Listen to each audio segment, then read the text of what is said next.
Okay, so real quick, I'm going to talk about supplements for athletes.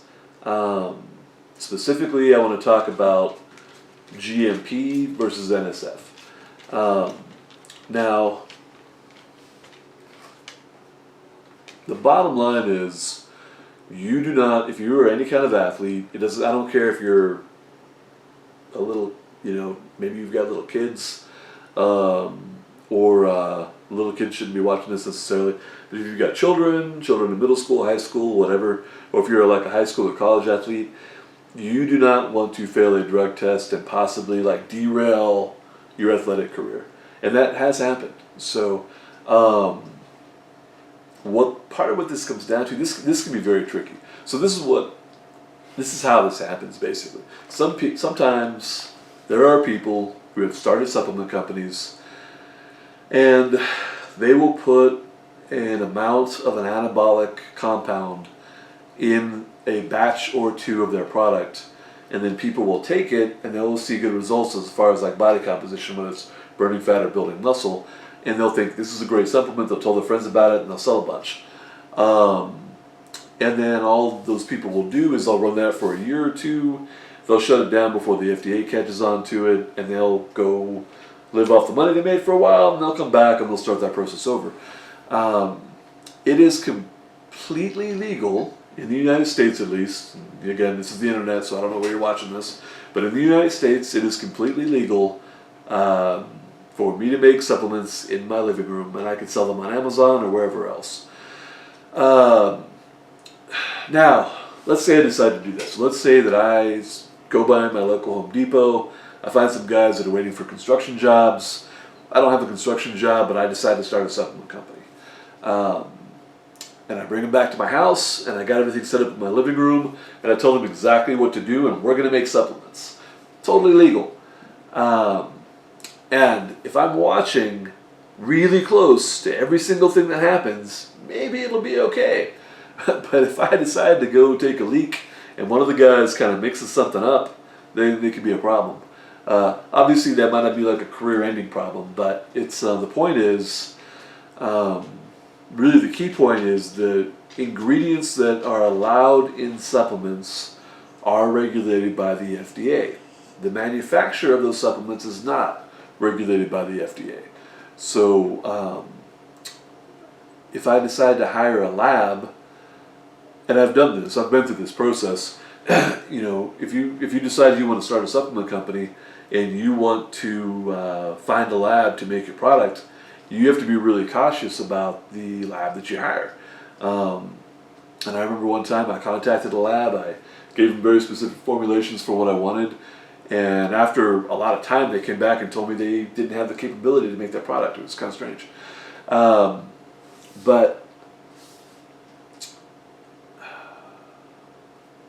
So, in really general terms, I think there are a lot of small supplement companies out there that make a really good product.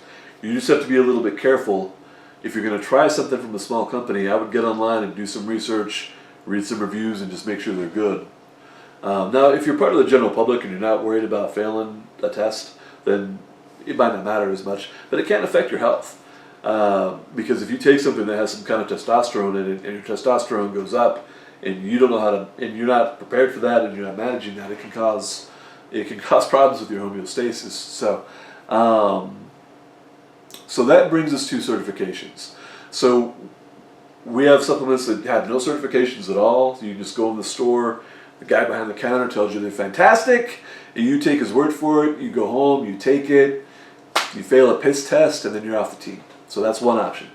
And that's not a criticism against the guy behind the counter. It could be that he tried it and it was great and he liked it and it was fine. It could be that he didn't need to take a piss test. Or it could be that if he did take a piss test, the batch he had wasn't tainted. There's so many variables here that it's really just not worth kind of rolling the dice. So this brings us down to GMP and NSF. And I think there's a couple other certifications that I wasn't really aware of. I'll dig into that later and I might do another video. But right now we'll just talk about GMP, NSF. So and I want to qualify this, I do think there are some good companies out there who don't have either one of these certifications that make great products. And you may know someone who recommends a product that you trust. That's fine. That's up to you. But if you're just kind of like, going blind, especially, don't take this the wrong way, but if you're just a young kid and you don't know a lot about supplements, you need to use some discretion, some judgment, or maybe the advice of someone that knows more about the subject than you do. So GMP and NSF help you to avoid some of this possible drama.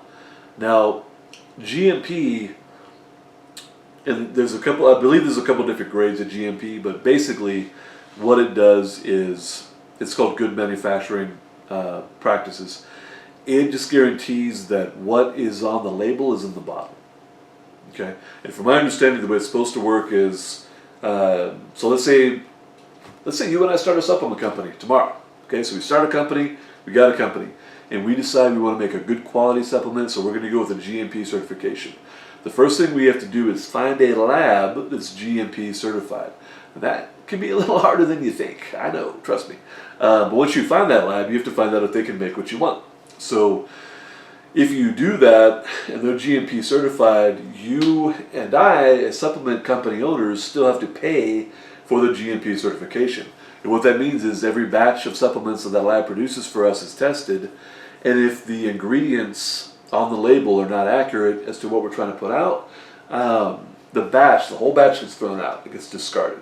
Okay, so obviously it's really important you pick a good lab. But if you pick a good lab, you shouldn't have a lot of problems with that. So that's GMP. Okay, so it helps to give you some peace of mind about the what's on the label issue. However, it does not. At least most of them. There might be. Again, I'm going to look into that a little bit, but for the most part, it does not look at the banned substances list to make sure there's not something in there that can cause you to fail a performance-enhancing drug test. So that might sound weird, but again, it's happened. So that's where NSF comes in. So, and NSF has a couple different certifications. The weird thing, NSF stands for National Sanitation Foundation. I don't actually know how they got into the supplement business. I don't know how that happened. But they're in it. They're very powerful, and they're connected to like Major League Baseball and the NFL, so they're very prevalent right now. But I believe they have two different certifications. So there is an NSF certification, which is just kind of the standard, and there's the NSF certified for sport. If you're any kind of an athlete or anybody who can fail and get in any kind of trouble for taking a drug test and something showing up that's performance enhancing, if there's any way you could get that could cause you a problem, what you want to look for is NSF certified for sport. That means just two things, and two things only. And I'll get to that in a second. But the two things that means is that the what's on the label is in the bottle, within like pretty close to like what it says as far as the dosing. That's important because again, like there are definitely examples of people buying supplements that don't have any of what they say. The other thing is, it checks the ingredients to make sure that they're not on the banned substances list. So depending on what organization you're in, that can vary a little bit, because I think last I read they checked for about 200 different things. And that list changes periodically. So, but the NSF does a good job of keeping on top of it. But you still might want to do your research. So if you see something on the label you're not sure about, don't mess with it. Do your research. Don't just guess. Because, if you fail a drug test, it's not gonna. That can be a career-ending thing.